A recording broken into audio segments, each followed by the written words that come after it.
Dr. Greg Ellis after the hurricane. We didn't get murdered. A lot of water around though. I got an email from a reader asking a question about ketosis and carb intake. And he is confused. He's telling me he can see from different forums that many people are confused. Okay, now, let's get this straight. Fat is the primary fuel of the body. Fat is the primary fuel of the body, not carbohydrate, not glucose. The body prefers to burn fat. And this is a test that has been done where sample amounts of ketones, free fatty acids, and glucose were provided to a muscle cell.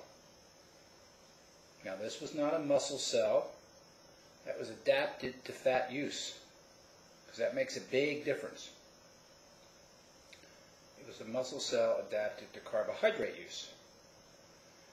So what happened? The muscle cell chose ketone bodies. It preferred ketone bodies, even over free fatty acids and certainly over glucose.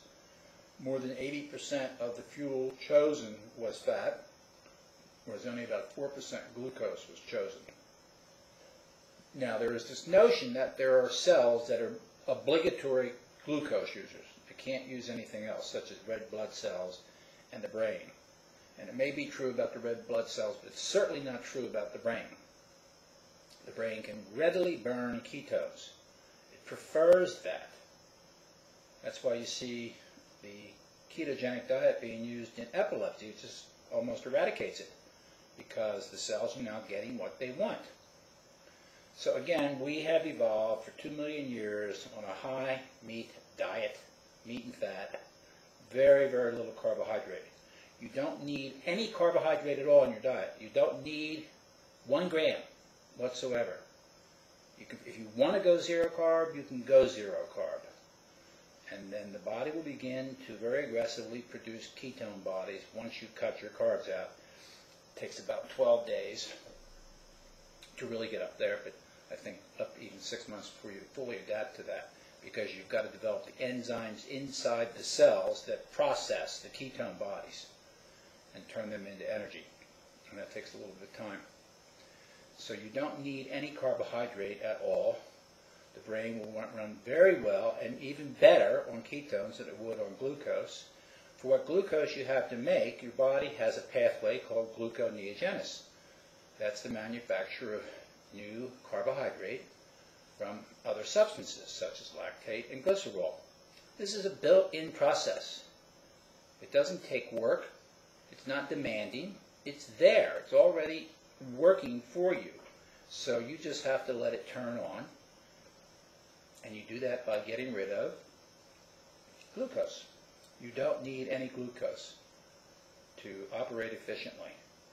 And he said in the email that some of the guys were trying to curtail ketosis by consuming about 50 to 60 grams of carb a day.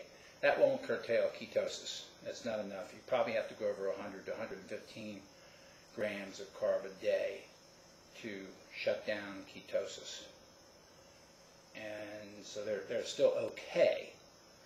And with my fairly wide range of the intake of carbohydrates, not wide in the sense of the world that it's 200 grams a day. You know, I think you've got to certainly restrict it, but I think you've got to go less than 100 a day. That's my preferred number. I prefer even less, 50 or 60. That's where I think you'll get the best effect. Will you get a better effect on zero? I have no idea. I know in one study they did with racing sled dogs, they had the best performance when they kept the protein above 32% and got the carbs down to 0. And they had the greatest performance with that. So we don't know. And this whole thing of studying carbs is relatively new.